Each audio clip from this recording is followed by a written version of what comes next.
Salut, salut. Bonjour, chers amis, bonjour, chers internautes. L'heure est grave, l'heure est très grave même. L'heure est tellement grave que nous devons prendre les choses au sérieux. We have to take everything seriously.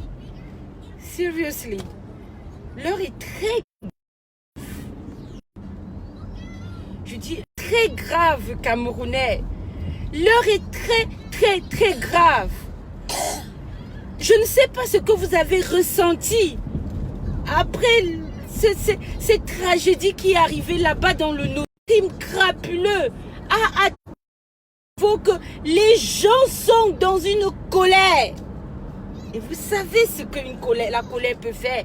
Quand les gens sont en colère, désespérés, en se disant nous n'avons plus rien à perdre. Ok? Quand j'écoute Eric Tato qui dit que les francophones rentrent chez eux, ça me rappelle ce que les bêtis nous disent à nous les Bamileke, les Ekong qui sont là-bas à Yaoundé. Ils disent que les Bamileke, les porcs doivent rentrer chez eux. Peut-être qu'on prend ça à la légende d'Iaka. Ce sont les faux gens. Ils racontent quoi comme ça? Mais, chers amis, les anglophones ont pris les armes. Les anglophones ont pris les armes. Ça veut dire qu'ils ont le pouvoir de ce qu'ils sont en train de vous dire. Qu'on va faire et ils le feront. Chers amis, chers compatriotes, chers Camerounais du Cameroun, l'heure est très grave. C'est pas la blague. Il n'y a pas une réelle indignation du côté camerounais. Il y a des chrétiens camerounais qui vont dire que il faut aller prier, mettez vos genoux par terre. Oui, on prie, mais il faut faire quelque chose. Il y a des gens qui sont endeuillés. Il y a les gens qu'une injustice leur a été donnée. Ça fait 4 ans. Les enfants ne vont pas à l'école. Ça fait 4 ans. Les gens meurent. On enterre les... Je ne sais pas pour vous, mais chez moi, dans ma tribu, nous devons enterrer nos morts. Vous imaginez, dans la culture Bamileke, il y a des personnes dans les familles qui sont des personnes qui ont marqué la famille et plus tard, quand ils font les rites de crâne, ces personnes-là, ce sont ces personnes-là qui ont marqué qu'on retire leur crâne. Vous comprenez un peu? On se retrouve dans une situation où on brûle les maisons. On brûle les maisons. Les parents, on est en train de brûler les maisons. Les personnes âgées, les personnes du 3e âge, les enfants sont dans les maisons. Ils ne peuvent pas fuir. Ils sont calcinés. Hein? Vous ne connaissez pas la culture de ces gens. Vous ne connaissez pas ce que vous êtes en train de jeter comme opprobre dans leurs croyances. Qui leur remettra leur mort? Quand on a calciné, on ne connaît même plus qui est qui. J'ai vu des cadavres brûlés complètement. On ne voit même pas, on ne sent même pas, on ne dirait même pas que c'était les gens. Parce qu'on ne voit même pas le sang qui coule.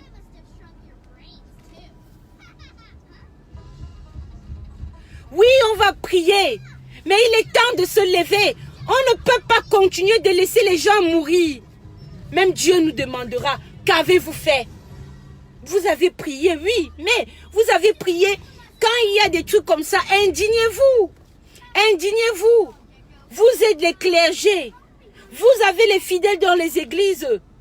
Parlez ensemble. Mobilisez-vous.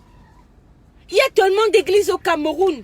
Si toutes les églises du Cameroun se levaient, si que ces gouvernants devaient comprendre, vous avez les fidèles avec vous. Il y a des choses comme ça qui arrivent. Non, on ne doit pas parler, on reste dans le coin, on prie. Vous priez et entre-temps, les gens continuent de mourir. Entre-temps, les gens continuent de mourir. Les gens vont détester le Dieu que vous priez parce que vous avez fait de ce Dieu un Dieu, un monstre. Dieu n'est pas comme ça. Dieu n'est pas comme ça. Dieu aime son peuple. Dieu écoute le cri de son peuple. Regardez les enfants qui ont été tués l'autre jour. Quand vous voyez ces enfants-là, c'était des enfants. Vous savez, les enfants, même s'ils vivent dans la misère, même s'ils vivent dans quoi, quand ils ont de quoi manger un peu, jouer et tout, même s'ils sont sales comment, il y a cette joie de vivre. C'est-à-dire que c'est l'innocence. On nous a enlevé les innocents. On nous a enlevé, vous savez, ce sont ces enfants qui construisent la nation. Les enfants sont, quand on touche aux enfants, on a touché à quelque chose de fondamental. Les enfants, c'est l'espoir, c'est l'âme d'une nation. On ne touche pas aux enfants. On ne fait pas du mal aux enfants. On ne fait pas du mal, même par accident. On ne fait pas. On a fait du mal aux enfants. Vous êtes là, vous dites, ok, ne parlons pas. L'indignation, la colère, je vous ai dit, si vous écoutez mes directs depuis longtemps, j'ai dit, le sang versé ne sait jamais. La Bible dit, Dieu dit dans la Bible que à moi la vengeance, à moi la rétribution. Vous comprenez? Dieu venge, mais quand vous poussez les gens à se lever pour venger, c'est du carnage à carnage. À un moment, les gens s'en foutent de leur âme. À un moment, les gens s'en foutent de à quoi ressemblera l'éternité. Parce qu'ils vivent l'enfer sur cette terre.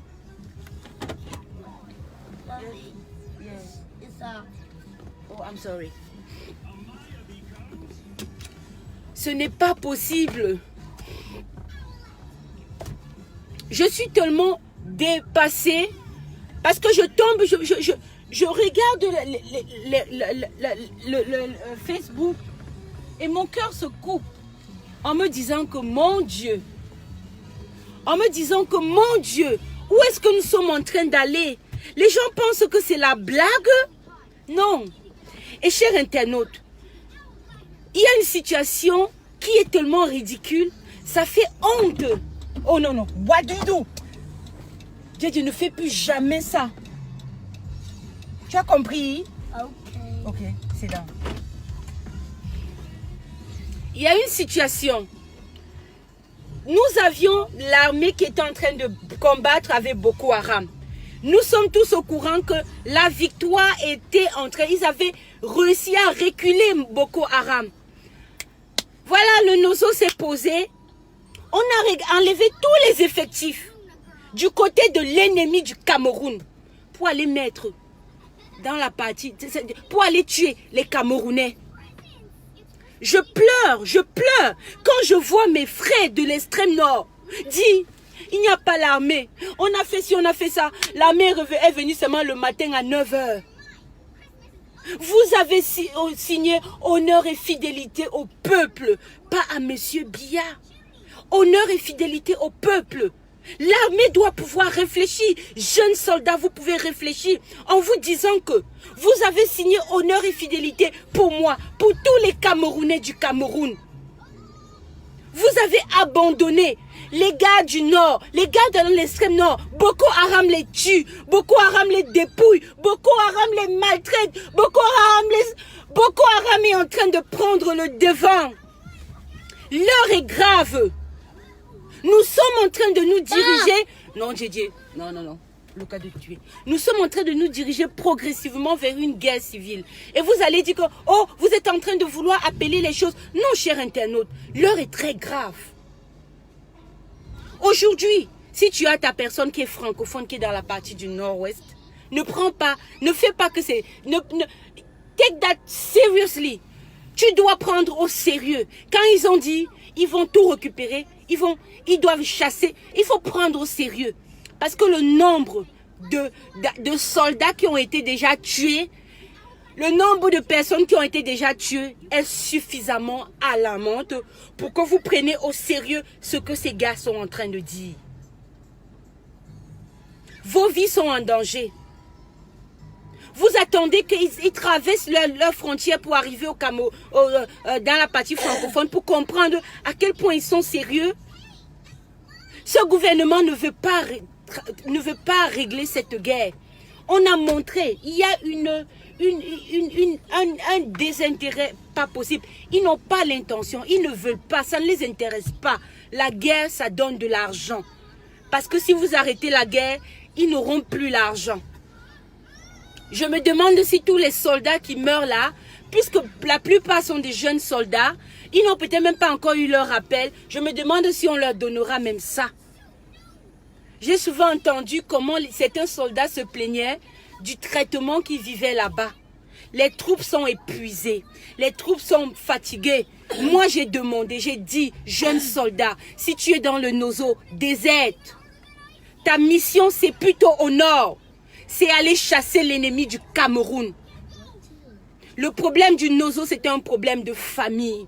On aurait pu régler ça. Parce qu'au départ, ils n'ont pas pris les armes.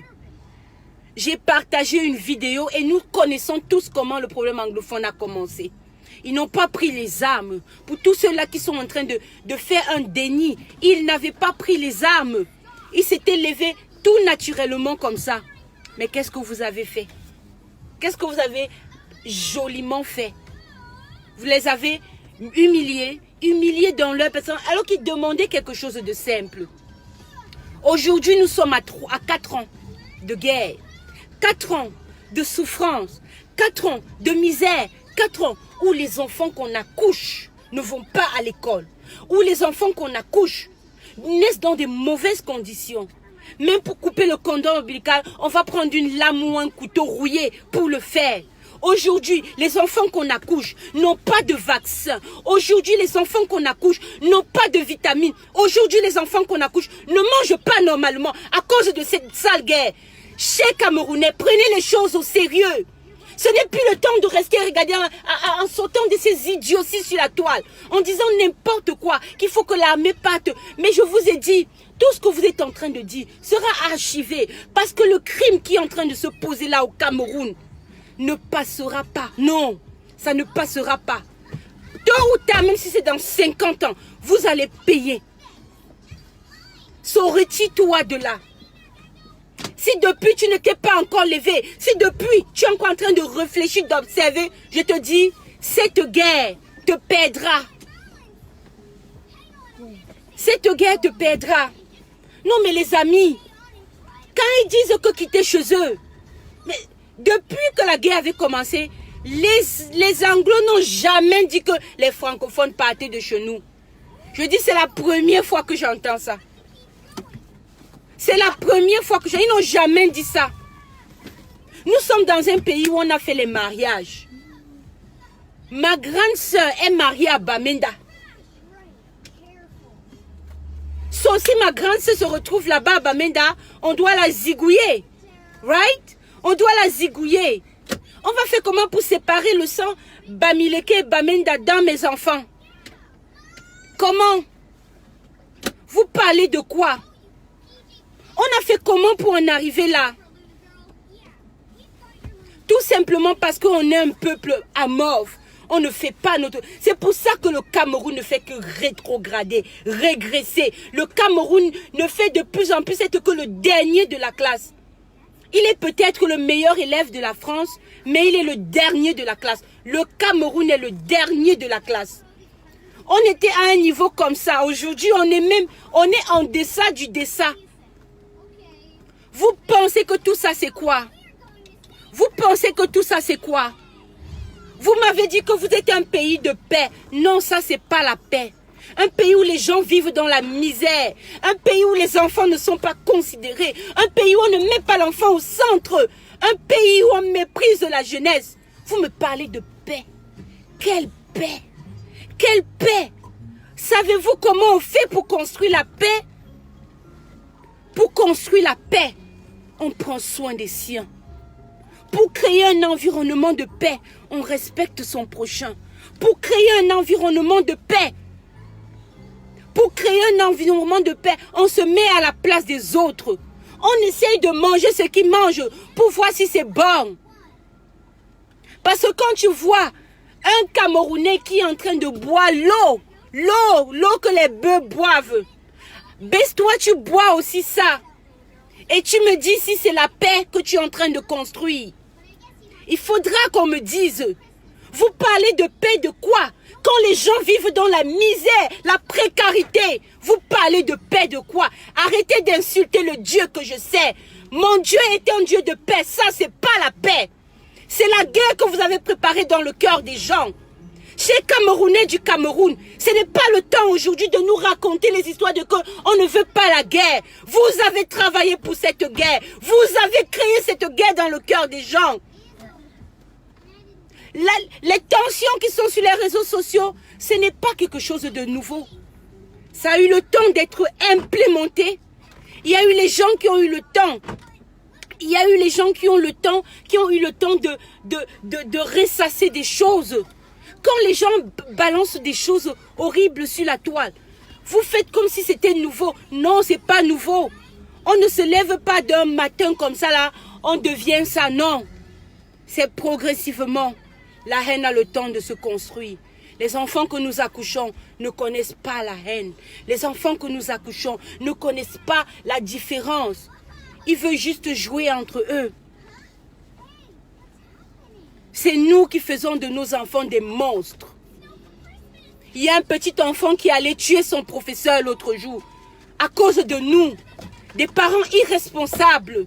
Nous ne faisons pas notre travail. Oui, nous ne faisons pas notre travail. Si nous vivons dans la misère, acceptons que ces enfants se dégradent. Nous acceptons n'importe quoi au Cameroun. Nous acceptons n'importe quoi. Tu es prêt à abandonner tes parents. Tu es prêt à laisser tes parents à la maison, d'abandonner tes enfants pour aller travailler quelque chose. C'est-à-dire que tu es au marché tout le temps. Après, tu fais les trucs. Tu envoies les enfants se balader pour vendre ça. Oui, c'est ce qui se passe. Et demain, les enfants, l'enfant finit l'école, il est seul à la maison, il a les mauvais amis, il y a tout, il y a tout. Et après, tu commences à dire, oh, c'est monté, c'est descendu. Oui, cet enfant a le temps d'aller prendre de la drogue. Tu n'es pas là. Parce que si tu étais un parent conscient, tu aurais réclamé des conditions meilleures. Vous, les parents, vous vous serez levés, marchez, réclamez les conditions meilleures du travail pour pouvoir avoir le temps d'éduquer vos enfants bien, prendre soin d'eux. La pauvreté, ce n'est pas une excuse à toutes les bêtises qui arrivent au Cameroun actuellement. Vous n'allez pas justifier cette pauvreté parce que vous avez accepté cette pauvreté. Depuis qu'on a réduit les salaires des fonctionnaires, vous avez continué de serrer la ceinture. Vous serrez la ceinture pour sacrifier vos enfants. Vous avez serré la ceinture pour sacrifier vos enfants. Vous continuez de le faire. Et quand il y a d'autres, une éducation meilleure à leurs enfants, c'est vous encore, qui laissez vos enfants, que vous n'avez pas pris le temps de vous asseoir et pas fait l'éducation. Ce sont vos enfants qui partent tuer les enfants des autres. Après, vous allez dire, enfant maudit, enfant ceci. C'est vous. Oui, nous les parents, nous avons échoué. Nous avons tout accepté pour détruire l'avenir de ces enfants. Le Cameroun est en lambeaux aujourd'hui. Vous parlez de la paix, que vous voulez la paix. Quelle paix? Arrêtez de vous moquer des gens.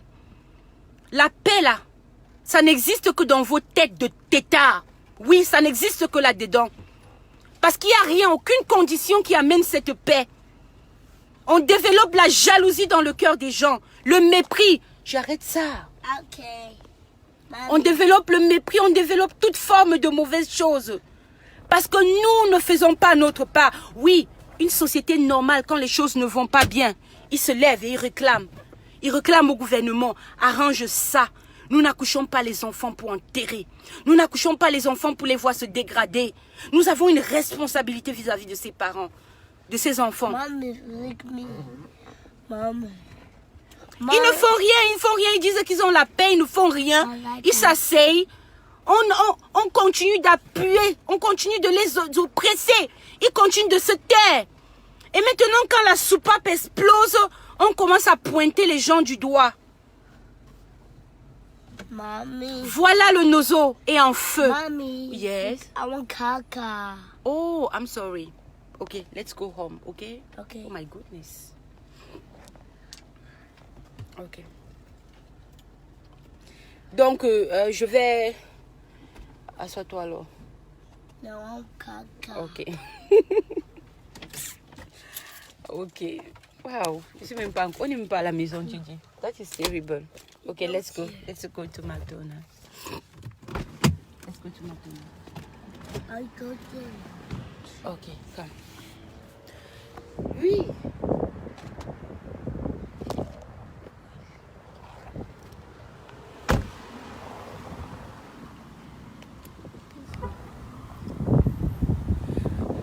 Donc, je suis super remontée parce que je ne sais pas ce qu'on attend pour réellement s'indigner. Les gens qui s'indignent, on va les prendre pour les haineux. Là où moi je suis, techniquement, je n'ai pas de problème. Ok? Je ne vis pas dans un pays où on opprime mes enfants. No chicken. No chicken. You're gonna eat at home, ok?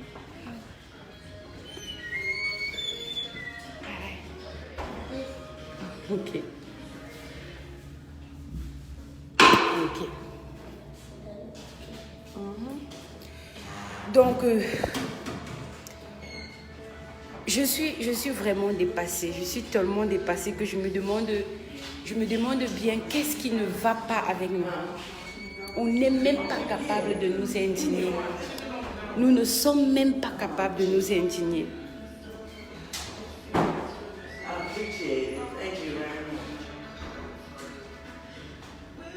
Nous ne sommes même pas capables de nous indigner. L'heure est grave. Dis à ton voisin que l'heure est grave.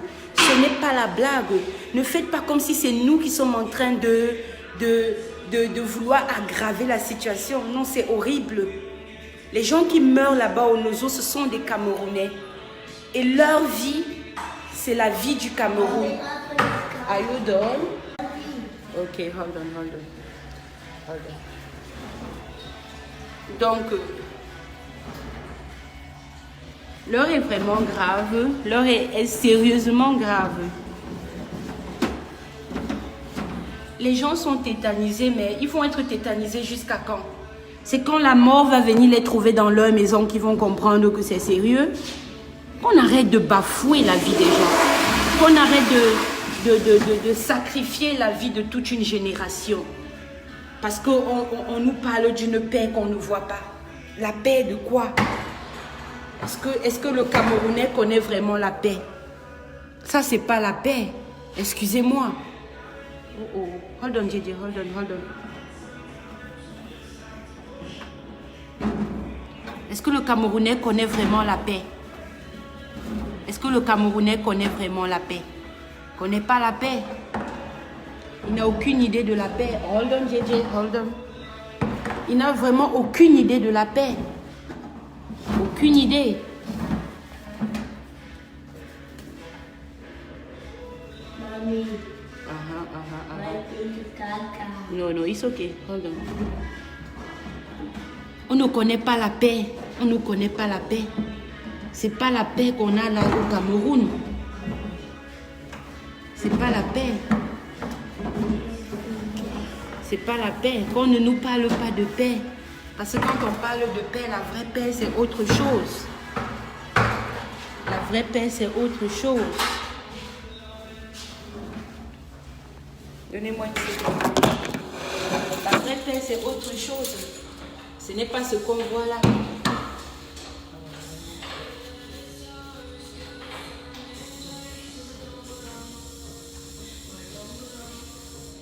La vraie paix, ce n'est pas ce qu'on nous donne là. La vraie paix, c'est autre chose. On ne peut pas se contenter de ça et nous dire qu'il y a la paix. Parce que si c'était vraiment une paix, on ne serait pas dans ce chaos qu'on est aujourd'hui. Une crise qu'on n'arrive pas à résoudre depuis longtemps. On comprend que ces gens se moquaient de nous. Viens, viens laver tes mains. Non, please, non. Allez, prends. Ok. Ça, c'est pas la vraie paix. C'est pas la vraie paix. Viens laver ta main. C'est pas la vraie. Viens. It's not done yet. Oh God. C'est pas la vraie paix. Ne nous leurrons pas. C'est pas la vraie paix. Oui, je vous encourage de continuer de prier. Mais priez pour que les gens prennent conscience que accepter tout ce qu'ils sont en train d'accepter depuis 37 ans ou 38 ans, ça n'a pas aidé le Cameroun. Oui, ça n'a pas aidé le Cameroun.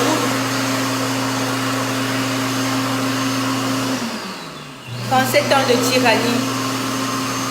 37 ans de misère. Let's go. Mommy, I want eating. Oh non.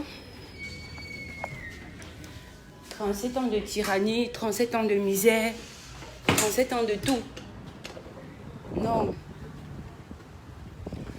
Donc, les amis, c'est vraiment pas drôle. Ce n'est vraiment pas drôle. Quand moi j'ai écouté encore le reportage avec ce qui se passe au Nozo, je me dis, mais pourquoi les Camerounais ne se rendent pas compte qu'il y a une situation bizarre qui se passe devant nous? Mais on nous a donné quoi? Et qu'est-ce que ces gens nous ont donné? Y a-t-il quelque chose que nous avons respiré dans ce pays qui nous rend aussi zombies que ce que nous sommes là actuellement? Ça, c'est une question qu'on doit se poser. Nous accouchons des enfants. Comment, maman? Les mamans du Cameroun, comment? Vous accouchez, non? Est-ce que vous accouchez les enfants là pour les voir partir comme ça? Quelle maman ne veut pas aussi donner un bel avenir à son enfant? Quelle maman ne rêve pas de donner le ciel à son enfant? Quelle maman? Quelle maman? Je veux juste qu'on me dise quelle maman. Oh, Gigi. Let's go. Yes, hold on. I don't have any money. I want chicken. Okay? I want chicken. No chicken. Not just chicken. I have chicken at home. Okay, hold on. No, chicken. Wow, Gigi. Bon, cher internaute, je vais devoir gérer l'autre crise aussi. Ok. Wow, I don't like that, Gigi. Facebook, combien de Camerounais sont sur Facebook?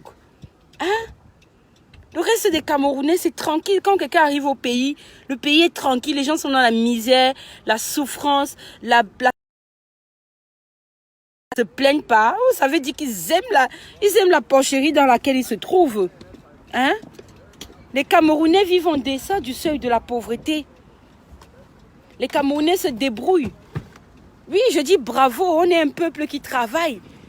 Mais cette façon de se débrouiller montre aussi notre niveau de fainéantise. Parce qu'on ne peut pas, tu ne peux pas connaître tes droits. Et nous sommes comme des esclaves en fait. Les Camerounais sont comme des esclaves.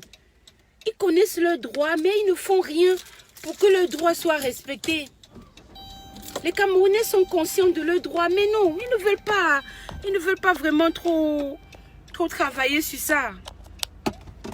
Non, les Camerounais ne connaissent pas leurs droits. En fait, c'est comme des esclaves. Ils vivent au Cameroun comme des esclaves. Parce que quand tu connais tes droits, mon frère, tu ne blagues pas avec ça. Quand tu connais tes droits, on ne te fait pas ça. J'ai dit, va t'asseoir derrière. Moi, je suis sérieuse. Ok, attache ta... Non, va t'asseoir derrière. Ok, j'ai dit, tu vas pas me faire ça. No, it's hard. Ok, donc... Voilà, vous allez partager cette vidéo pour permettre aux gens qui peuvent de comprendre que la situation est très grave. Pour moi, c'est ce côté de la situation est grave qui me préoccupe. C'est-à-dire que c'est tellement grave que je me demande comment on fait pour rester juste comme ça, à ne rien faire. Comment? Oui, prions. Moi, je prie. Je ne peux pas dire à quel point je prie. Mais nous devons pouvoir nous indigner. Vous pensez que les autres nations se sont construites comment? Si prier et s'asseoir à sa maison était la solution, si que l'Afrique est le continent le plus développé, priez mais levez-vous, arrêtez d'être paresseux, d'être peureux. La liberté, ça s'arrache. Demandez ici aux États-Unis, ils ont fait comment pour être là où ils sont? Les Noirs aujourd'hui peuvent avoir n'importe quel poste. On a pu avoir un président noir à la Maison Blanche. Les gens ont arraché leur liberté. Les gens ont arraché leurs droits. Rien ne leur a été donné gratuitement. Rien alors. Ce pays où je me trouve là, ils ont pris leur indépendance à l'Angleterre. Ils ont arraché cela au prix des vies. Donc, ne faisons pas comme si les choses doivent être faciles. Rien ne sera facile. Rien ne sera jamais facile. Il faudra pouvoir se battre tout le temps pour obtenir ce qu'on a. Pour obtenir ce qu'on a. La Bible dit que l'homme mangera la sueur de son front. Ça veut dire qu'il doit travailler pour obtenir ce qu'il veut. On n'attend pas qu'on vienne te donner, on te serre la liberté sur la main, dans un plat en or. N'attends pas ça. N'attends pas ça. Moi, je te dis, toi qui es en train de dire qu'il faut prier là, est-ce que tu ne pries pas chaque matin avant d'aller au boulot? Tu pries. Quand tu dis que Seigneur, donne-moi mon pain quotidien, tu ne restes pas dans ton lit attendant qu'il vienne te donner le poulet déjà préparé dans ton lit. Non, tu te lèves et tu pars travailler. Tu pars travailler parce que tu espères au moins que tu auras de quoi manger. Parce que tu espères que tu auras de quoi manger. Alors, voyez que Dieu, il est là pour vous aider à pouvoir atteindre votre destinée. La prière, c'est un activateur de puissance. La prière, c'est un activateur de puissance. La prière te donne la force, la prière te booste, te donne la foi et tu te lèves et tu agis. Dieu a déjà tout fait. Il a dit qu'il nous a créés à son image. Ça veut dire que nous avons le pouvoir de changer les choses. On ne va pas changer en restant dans sa chambre. On va changer en se levant et en dénonçant. Il faut dénoncer. Parce que quand tu ne dénonces pas, tu te fais complice du crime. Et le crime qui est là-bas dans le nozo, nous sommes tous complices de cela. Parce que nous n'avons rien fait. Et moi, je décide aujourd'hui de ne plus être cette complice-là. Je décide de parler aujourd'hui. Parce que les vies humaines qui sont perdues là-bas, personne ne les rendra. Elles sont parties pour de bon. S'il y avait la possibilité de revenir en arrière et de les remettre à la vie, oui, nous le ferions. Si on pouvait corriger ces erreurs en faisant un retour dans le passé, nous aurions plus de problèmes, nous arrangerions tous nos problèmes. Mais ce n'est pas le cas. Pensez à toutes ces vies qui sont parties. Les gens sont en colère. Les gens sont sérieusement en colère. Ils sont en train de dire qu'ils ne veulent plus de francophones. Mais s'ils sont arrivés là, c'est parce que nous les avons poussés à bout. Oui, tu les as poussés à bout.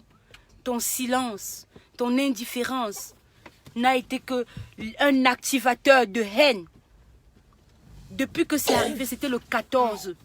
Pendant qu'on était en train de célébrer Saint-Valentin, on était en train de tuer des gens quelque part. Depuis que c'est arrivé, on n'en parle pas vraiment. Non, on ne voyait pas... Non, un truc comme ça qui arrivait, vous voir agir, c'était de sortir dans les rues. C'est comme ça qu'on s'exprime. C'est comme ça qu'on s'exprime. Mais vous ne l'avez pas fait. Va t'asseoir sur ta chaise, on part. Mommy, it's giant. No, you are not giant in my car. Go sit on the... Va t'asseoir sur ta chaise. Ok. Assois-toi. Assois-toi, on part.